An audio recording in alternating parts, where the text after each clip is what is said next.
Angsty teens develop killer superpowers, psychics go head to exploding head, murderous robots and crazy cars. These sci-fi movies are proof you don't need a big budget to make millions at the box office. It's your decision. I'm interested to see what you'll choose. In a lot of ways, Alex Garland is the new John Carpenter. He doesn't need a blockbuster budget to make a film that audiences can't forget. His directorial debut, Ex Machina, proved that with a budget of a mere $15 million. Alicia Vikander is Ava, a female robot designed to push the limits of artificial intelligence and emotions. Domhnall Gleeson is Caleb, a programmer brought in to serve as her personal Turing test. Together, the two develop an intimate relationship under the watchful eye of a tech billionaire played by none other than Oscar Isaac. Ex Machina earned just shy of $37 million, becoming one of A24's first big success stories. It helped boost the film distribution company's presence at the 2016 Academy Awards, picking up a win for Best Visual Effects and a nomination for Alex Garland's original screenplay. Vikander and Gleeson are both excellent in their roles. As for Isaac, who puts in a creepily good show as a mega-rich misogynist, it sure seems like he's been doing pretty well for himself ever since. George Miller went from medical school to Mad Max, crafting his apocalyptic sci-fi road odyssey for just a few $100,000, much of which he earned from working in the emergency room. His star was a then unknown Mel Gibson, who took home a $15,000 paycheck for his title role as Max Rokitansky. Mad Max's worldwide return ended up being just barely short of $100 million, which made it the most profitable film in history for quite some time.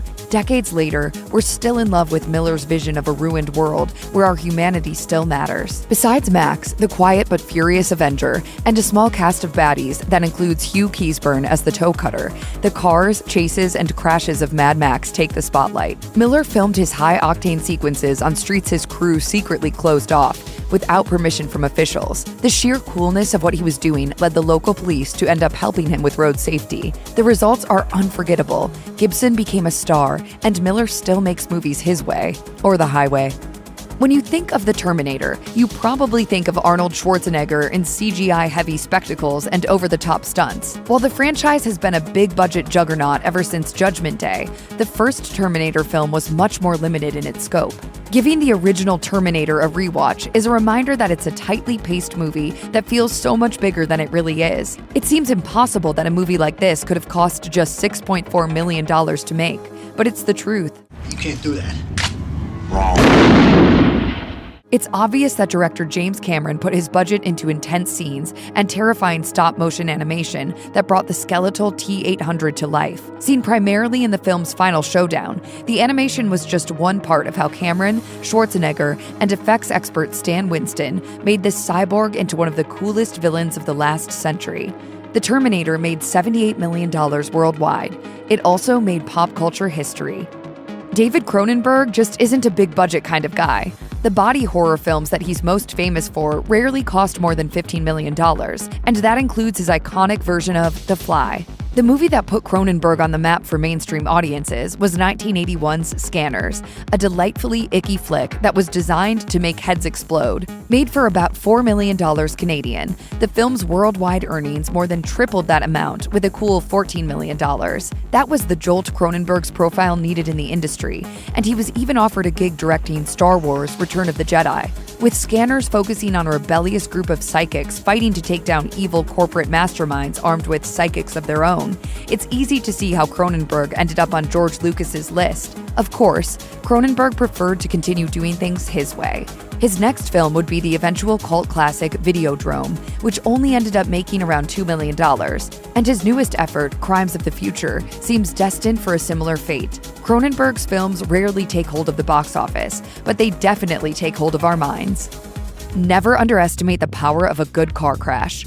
4 years before Max Rokitansky sped down Australia's apocalyptic freeways, B-movie king Roger Corman produced the delightfully campy Death Race 2000. Directed by Paul Bartel and given a budget of about $300,000, the film features a surprisingly stacked collection of 70 stars led by David Carradine and Sylvester Stallone. A glorious mess that puts realism aside in favor of Looney Tunes-style shenanigans, Death Race brought home over $5 million worldwide and parked itself in our hearts. This dystopian predecessor to the Cannonball Run is gleeful in its violence. Race car drivers with wrestler personas tear across the United States, mowing down pedestrians to add to their scores. Teenagers now rack up 40 points, and toddlers under 12 now rate a big 70 points. There's also a resistance plot based on the American Revolution going on, and what we see of the new U.S. makes it pretty clear that a rebellion is necessary. Citizens are disposable, martial law is in effect, and the gory gladiator race is the regime's idea of bread and circuses. While it certainly seems like a nightmare to live through, there's no denying that Death Race 2000 is a painfully good time. Director Richard Stanley briefly clawed his way back into prominence with the scarily good Lovecraft movie Color Out of Space in 2020. Derailed by the infamously bad The Island of Dr. Moreau, his filmography is both limited and strange, especially his debut feature. Hardware, released in 1990, is the sort of film that pops up randomly on streaming services every few months, the kind of thing that goes half-watched on a sleepless night until you realize how terrifying it actually is. Made on a tight $1.5 million and returning $5.7 million in its theatrical release, Hardware is a true cult classic.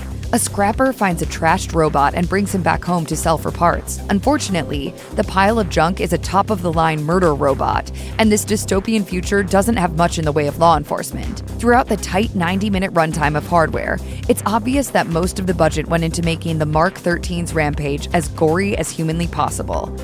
Future Black Panther star Michael B. Jordan wasn't yet a big name in 2012, and neither was director Josh Trank. Together, with newcomers Dane DeHaan and Alex Russell, they made the surprise found-footage hit Chronicle on a sleek budget of $12 million.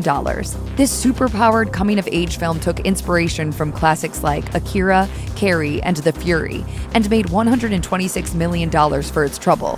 3 high school boys discover a strange crystal underground that gives them incredible telekinetic abilities. When one of them starts using his powers for unsavory acts, though, it's up to the others to get him to stop, no matter what it takes. Oh my god, I can see your head is like exploding right now. What? This is the beginning of your downfall. Hubris.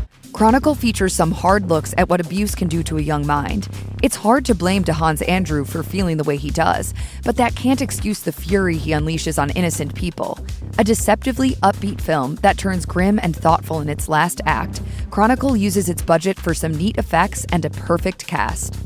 Time travel stories can be a fun and interesting way to explore some big topics on a limited budget. By sticking within certain periods, directors and producers don't need to have nearly as many worries about authenticity and prop-heavy sets. It worked for Quantum Leap, after all. The Butterfly Effect is as frugal as the classic Scott Bakula series with how it utilizes time travel, but does so with a much more depressing plot. Ashton Kutcher plays Evan, a man who realizes he can revisit his past by reading his old childhood journals. He turns his life into a game of choose-your-own-adventure by altering the unfortunate aspects of his past. But the more he changes things up, the more he damages his mental and physical health. With a $13 million budget and relatively few special effects, The Butterfly Effect returned almost $97 million at the box office. This dreary but effective thriller won a second life with its home video release, and a director's cut ending that's even darker than the original.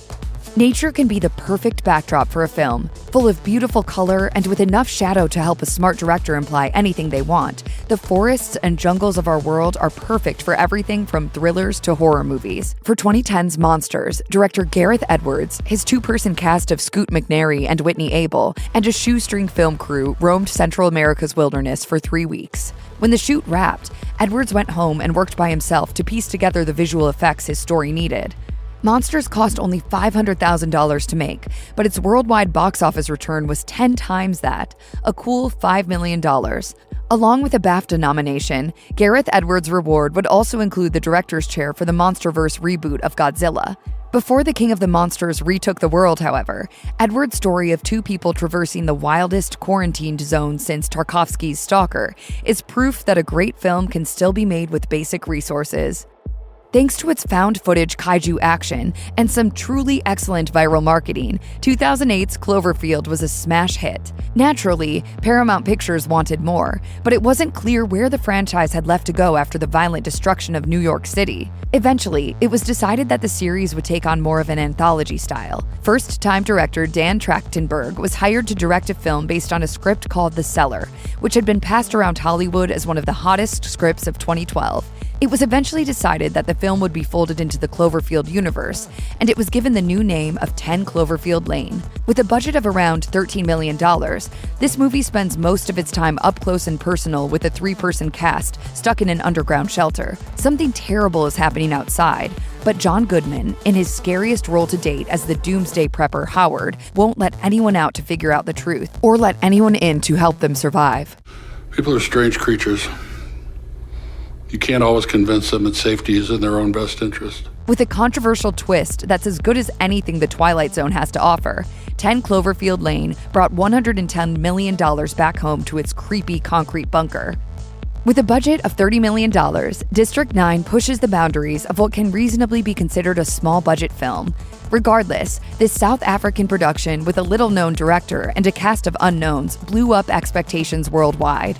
It made $210 million, became a viral sensation, and made director Neil Blomkamp a name to remember. Blomkamp buffs up his 6-minute short, Alive in Joburg, into a feature that's just shy of 2 hours. With that comes a brutal exploration of racism, apartheid, and private militarization. Like the short it was based on, much of District 9 is presented as a documentary that follows workers in the multinational United Corporation as they relocate Johannesburg's destitute alien population into what's advertised as a slightly nicer prison camp.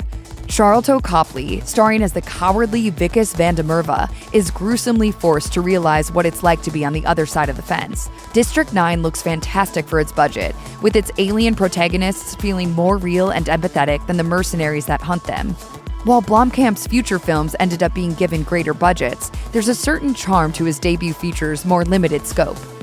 Check out one of our newest videos right here. Plus, even more Slash Film videos about your favorite movies are coming soon. Subscribe to our YouTube channel and hit the bell so you don't miss a single one.